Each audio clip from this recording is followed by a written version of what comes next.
Hello friends, welcome back to channel. आज का हमारा टॉपिक है टेक्निक्स ऑफ इन्वेंट्री मैनेजमेंट। आज हम क्या पढ़ने जा रहे हैं?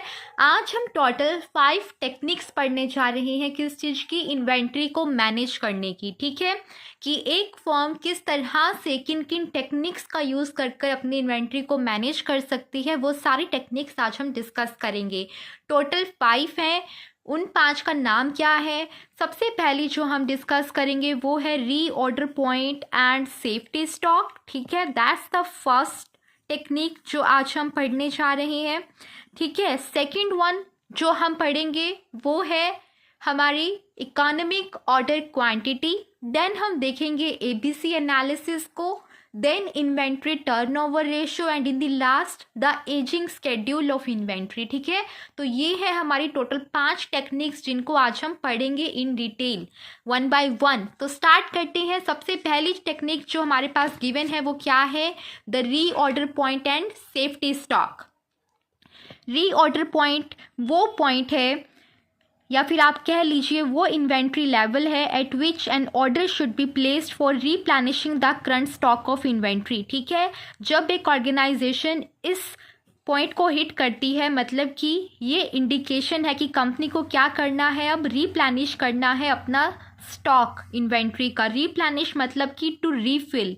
ठीक है, जब कोई चीज़ ख़त्म हो जाती है उसको रीफिल करने की प्रोसेस को बोलते हैं रीप्लेनिश। ठीक है, तो रीऑर्डर पॉइंट वो पॉइंट है या फिर कह लीजिए वो इन्वेंट्री लेवल है जब कंपनी उस पर पहुंच जाए तो कंपनी को जो है एक ऑर्डर प्लेस करना है for replenishing the stock of inventory. ठीक है, रीऑर्डर पॉइंट का जो फॉर्मूला है वो क्या है? Lead time into average usage.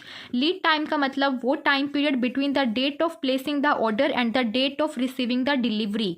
जिस डेट को आपने ऑर्डर प्लेस किया और जिस डेट को आपको ऑर्डर रिसीव हुआ, उन दोनों के बीच में जो टाइम गैप होगा उसे बोलेंगे lead time. For example 15 days. Average usage मतलब कि कितनी क्वांटिटी जो है इन्वेंट्री की कंपनी कंज्यूम कर रही है ऑन द डेली बेसिस, उसे हम बोलेंगे एवरेज यूसेज। सपोज कीजिए 2000 यूनिट, तो हमारे पास रीऑर्डर पॉइंट आ गया 30,000 यूनिट्स का। ठीक है, बट आप मुझे अब ये बताइए कि क्या एक ऑर्गेनाइजेशन जो है लीड टाइम और एवरेज यूसेज को 100% एक्यूरेसी के साथ एस्टिमेट कर सकती है? नहीं, इन दोनों में जो है डिलेज हो सकती हैं। लीड टाइम की जो एस्टिमेशन है वो करेक्ट नहीं हो सकती। हो सकता है कि कंपनी ने एज्यूम किया 15 डेज़ में जो है स्टॉक डिलीवर हो जाएगा, बट नहीं हुआ क्योंकि सपोज कीजिए स्ट्राइक हो गई या फिर फ्लड आ गई, कोई भी रीज़न हो सकता है, और कंपनी की जो यूसेज है वो इंक्रीज़ हो गई। हो सकता है कि नहीं हो सकता, ज़्यादा डिमांड कस्टमर ने प्लेस कर दी और ज़्यादा जो है इन्वेंट्री चाहिए, तब उस केस में एवरेज यूसेज इंक्रीज हो जाएगी। तो 100% एक्यूरेसी यहाँ पर नहीं रह सकती इन दोनों कंपोनेंट्स में।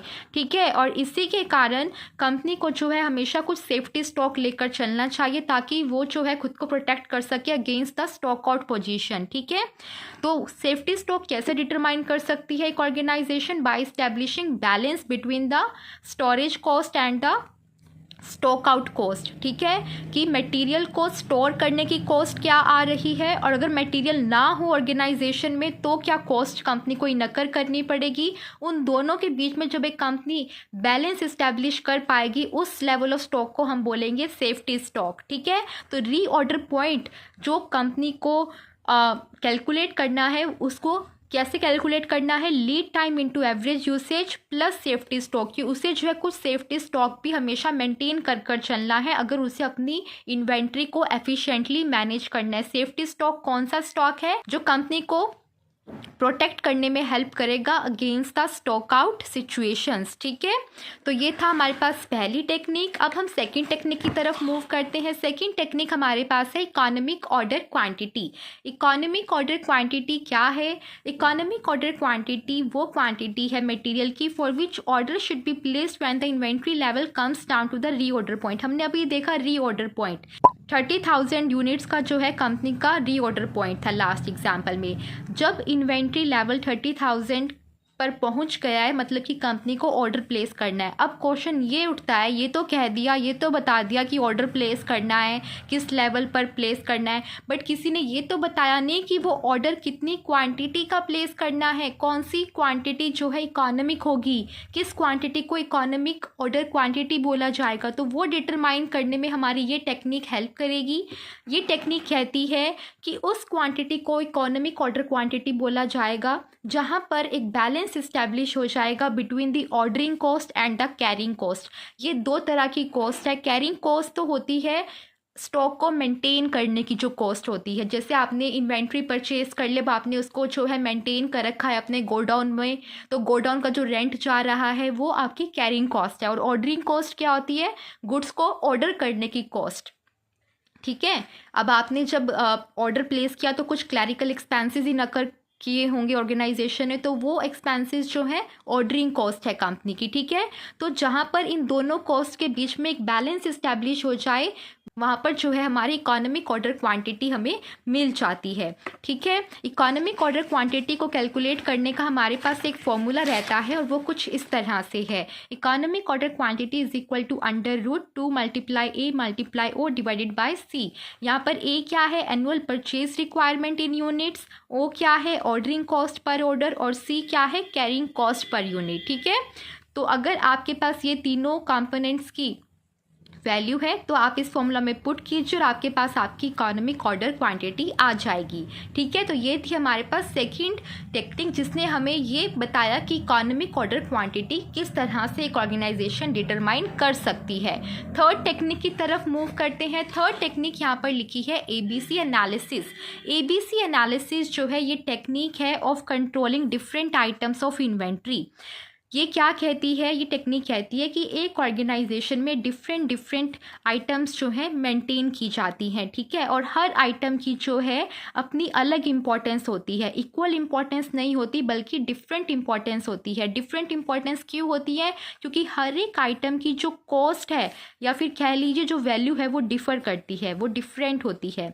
इसीलिए एक फर्म को क्या करना चाहिए? ज़्यादा अटेंशन उन आइटम्स को देनी चाहिए जिनकी वैल्यू हायर है इन कंपैरिजन टू अदर्स। इसी कॉन्सेप्ट को ध्यान में रखते हुए ये टेक्निक कह रही है कि जितनी भी आइटम्स हैं इन्वेंट्री की उन्हें क्लासीफाई किया जाना चाहिए 3 कैटेगरीज में, category A, category B and category C।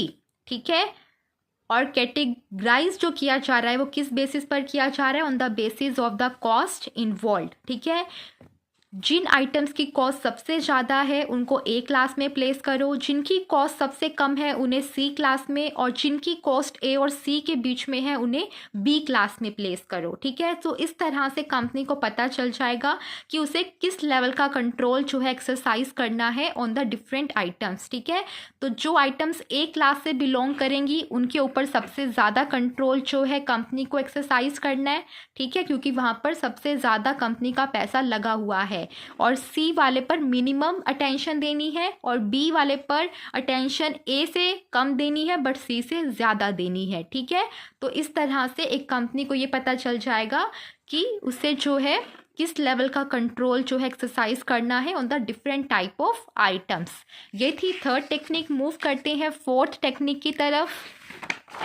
Fourth technique जो है हमारे पास वो है inventory turnover ratio. Inventory turnover का मतलब क्या होता है? It is a measure of the number of items inventory is used और sold in a time period. कि अगर टाइम पीरियड सपोज कीजिए 12 मंथ्स का है, मतलब 1 ईयर का है, तो उस एक साल में कितने नंबर ऑफ टाइम्स जो है इन्वेंट्री को यूज़ किया गया है या सोल्ड किया गया है उसे बोलेंगे इन्वेंट्री टर्नओवर। ठीक है, यूज़ और सोल्ड यहाँ पर दो डिफरेंट वर्ड्स क्यों हैं? यूज्ड वर्ड जो है वो उन ऑर्गेनाइजेशन के रिगार्डिंग यूज़ किया गया है जो ऑर्गेनाइजेशंस ट्रेडिंग इंडस्ट्री से बिलोंग करती हैं, मतलब कि वो ऑर्गेनाइजेशंस जो कि मैन्युफैक्चरिंग इंडस्ट्री से बिलोंग करती हैं, मतलब कि वो खुद का प्रोडक्ट मैन्युफैक्चर कर रही हैं और जो उनकी इन्वेंट्री है वो रॉ मटेरियल की है। ठीक है, और सोल्ड यहाँ पर जो वर्ड यूज़ किया गया है ट्रेडिंग फर्म्स के लिए यूज़ किया गया है। ट्रेडिंग फर्म्स वो फर्म्स जो बना बनाया प्रोडक्ट मार्केट से खरीद कर आगे बेच रही हैं, ठीक है। तो दोनों टाइप ऑफ फर्म्स की जो इन्वेंट्री है वो अलग अलग होती है। यहाँ पर इन्वेंट्री होगी रॉ मटेरियल की और यहाँ पर इन्वेंट्री होगी फिनिश प्रोडक्ट की, ठीक है। तो कितने number of times inventory use या सोल्ड की जा रही है एक टाइम पीरियड में, उसे बोलते हैं inventory turnover. Inventory turnover ratio जो है ये किस चीज़ में हेल्प करेगी ऑर्गेनाइजेशन को, ये हेल्प करेगी in the identification of slow moving items, ठीक है। स्लो मूविंग आइटम्स कौन सी होती हैं, वो आइटम्स जिनकी जो सेल है या फिर आप कह लीजिए जिनकी जो कंजम्पशन है वो बहुत ही स्लो है, ठीक है, कि वो कंपनी में काफ़ी टाइम से जो है मेंटेन किए जा रही है आइटम्स, बट अभी तक ना तो उनका कंजम्पशन किया है कंपनी ने, ना उनकी कंपनी सेल कर पाई है, ठीक है। तो उन आइटम्स को जो है क्या बोलते हैं, स्लो मूविंग आइटम्स। तो कंपनी को जो है स्लो मूविंग आइटम्स के आइडेंटिफिकेशन करना ज़रूरी होता है ताकि वो इन पर की जाने वाली इन्वेस्टमेंट अमाउंट को रिड्यूस कर सके, क्योंकि जितना ज़्यादा वो इन पर इन्वेस्ट करती रहेगी उतनी ज़्यादा कैरिंग कॉस्ट इंक्रीज़ होती रहेगी, और अगर कैरिंग कॉस्ट को रिड्यूस करना है तो उसे स्लो मूविंग आइटम्स को आइडेंटिफाई करना है और उनमें हो रही इन्वेस्टमेंट अमाउंट्स को रिड्यूस करना है, ठीक है। तो इसीलिए टर्नओवर रेशियोज का हेल्प लिया जाता है यहाँ पर। और टर्नओवर रेशियोज जो है यहाँ पर दो गिवन है, raw material turnover ratio and finished goods turnover ratio. Raw material turnover ratio का फॉर्मूला क्या है, value of raw material consume divide by average stock of raw material. अगर ये लो है तो इसका मतलब है कि जो कंजम्पशन हो रही है आइटम्स की वो बहुत ही स्लो है। और फिनिश गुड्स टर्नओवर रेशियो मतलब कि cost of goods sold divide by average stock of finish good. और लो फिनिश्ड गुड्स टर्नओवर रेशियो का मतलब है कि जो सेल है आइटम की वो स्लो हो रही है, ठीक है। तो इस तरह से कंपनी जो है क्या आइडेंटिफाई कर पाएगी, अपनी स्लो मूविंग आइटम्स को आइडेंटिफाई कर पाएगी और उसके बाद अकॉर्डिंगली जो है स्ट्रेटेजाइज कर पाएगी कि उसे क्या एक्शन लेना है, ठीक है। स्लो मूविंग आइटम्स को आइडेंटिफाई करना एक कंपनी के लिए बहुत ज़रूरी होता है ताकि वो जो है उनमें हो रही इन्वेस्टमेंट्स को रिड्यूस कर सके और खुद को जो है सेफ गार्ड कर सके अगेंस्ट द कैरिंग कॉस्ट, ठीक है। नेक्स्ट रेशो की तरफ चलते हैं। नेक्स्ट और लास्ट रेशो जो है हमारे पास वो है ageing schedule of inventory. Ageing schedule of inventory ये जो टेक्निक है ये भी हेल्प करती है in the identification of slow moving items, ठीक है। ये कैसे हेल्प करती है, ये टेक्निक कहती है कि जितनी भी आइटम्स है इन्वेंट्री की एक ऑर्गेनाइजेशन में उन्हें क्लासीफाई किया जाना चाहिए into several age groups as on a particular date on the basis of the date of purchase और मैन्युफैक्चर। यहाँ पर एग्जाम्पल गिवन है उसकी हेल्प से आपको ज़्यादा अच्छे से समझ में आएगा, ठीक है, कि यहाँ पर हमें क्या करना है, एक पर्टिकुलर डेट पर एक एजिंग स्केड्यूल प्रिपेयर करना है। यहाँ पर एग्जाम्पल में जो डेट है जिस दिन हम एजिंग स्केड्यूल प्रिपेयर कर रहे हैं वो है 31 मार्च 2024, ठीक है। इस दिन एजिंग स्केड्यूल प्रिपेयर किया जा रहा है और हमने जो है क्या करना है, हमने जो है इसको प्रिपेयर करना है based on the date of purchase और मैन्युफैक्चर, कि किस दिन जो है आपने अपनी इन्वेंट्री को परचेज किया था या मैन्युफैक्चर किया था। परचेज उन इंडस्ट्रीज़ में बोला जा रहा है जो कि कौन सी इंडस्ट्री से बिलोंग करती हैं, मैन्युफैक्चरिंग से या ट्रेडिंग से, जो बिलोंग करती हैं ट्रेडिंग से, क्योंकि ट्रेडिंग फर्म्स क्या करती हैं, बना बनाया प्रोडक्ट परचेज करती है और आगे सेल करती है। मैन्युफैक्चर तो एक मैन्युफैक्चरिंग कंसर्न करेगी ना, ठीक है। तो मैन्युफैक्चरिंग कंसर्न्स में हम मैन्युफैक्चरिंग डेट देखेंगे और परचेजिंग कंसर्न्स में हम परचेजिंग डेट देखेंगे, ठीक है। तो सबसे पहले तो एक डेट जिस दिन हम उसे प्रिपेयर करेंगे, उसके बाद हमने अपने आइटम्स की परचेज डेट या मैन्युफैक्चर डेट देखनी है, ठीक है। तो ये हमारे पास गिवन है। अब हम जो है इन दोनों डेट्स के बेसिस पर अपनी आइटम्स को डिफरेंट क्लासेस में डिवाइड करेंगे, ठीक है। हमने देखा कि मार्च 20 को जिस आइटम्स को हमने परचेज किया था और 31 मार्च को हम प्रिपेयर कर रहे हैं ये एजिंग स्केड्यूल, तो मतलब जो टाइम है, जो डेज हैं वो 0 से 15 के बीच में है। तो ये वाली आइटम्स आई इस वाले क्लास में। देन हमारे पास सेकंड क्लास है जिन आइटम्स को 16 से 30 डेज हो गए स्टॉक की फॉर्म में पड़े हुए, ठीक है। देन 31 to 45 डेज जिन आइटम को हो गए हैं गोडाउन में पड़े हुए, वो इस वाली क्लास में आएंगे, ठीक है। तो यहाँ पर हमारे पास अमाउंट गिवन है और हमारे पास यहाँ पर लास्ट कॉलम में क्या गिवन है, परसेंटेज ऑफ टोटल अमाउंट की। अगर 1000 की ऐसी आइटम्स हैं जिन्हें 1 to 15 डेज हो गए हैं गोडाउन में पड़े हुए, तो ऐसे जो है हमारे पास ₹1000 की आइटम्स है और ये अकाउंट करती हैं 5% ऑफ द टोटल, क्योंकि टोटल जो यहाँ पर आपको दिख रहा है वो कितना है 20,000, तो 1000 जो है 20,000 का 5% है। ठीक है, तो इस तरह से एजिंग स्केड्यूल बनाना है ताकि कंपनी को पता चल सके कि कौन सी इन्वेंट्री कितनी पुरानी है और वो स्लो मूविंग आइटम्स को आइडेंटिफाई कर सके, और फिर आइडेंटिफाई करने के बाद क्या करेगी, उनमें जो है इन्वेस्टमेंट अमाउंट को है रिड्यूस करेगी ताकि कैरिंग कॉस्ट इंक्रीज ना हो। ठीक है, यहाँ पर इस एग्जाम्पल में कंपनी को दिखाई दे रहा है कि 10,000 रुपीज़ की तो ऐसी आइटम्स हैं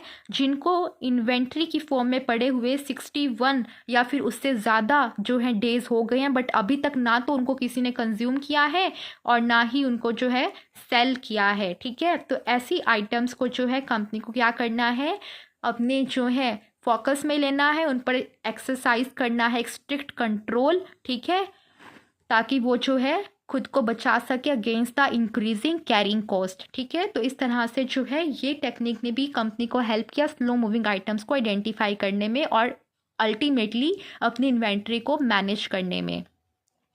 तो आई होप सो कि जो टॉपिक था टेक्निक्स ऑफ इन्वेंट्री मैनेजमेंट, आपको ये पांचों टेक्निक्स इस टॉपिक में जो मैंने पढ़ाई है वो अच्छे से समझ में आ गई है, कोई आपको डाउट नहीं रहा होगा। ठीक है, अगर कोई डाउट रह भी गया है तो फर्स्ट आई विल रिकमेंड कि आप इस वीडियो को दोबारा देखिए एक बार। अगर फिर भी डाउट क्लियर नहीं होता है तो you can ask me in the comment section, I will try my level best कि मैं आपके सारे क्वेरीज को आंसर कर सकूँ। अगर वीडियो अच्छा लगा है तो वीडियो को लाइक कर जाना, और अभी तक आपने चैनल को सब्सक्राइब नहीं किया तो सब्सक्राइब कर लीजिए। Thank you very much watching this video, bye bye.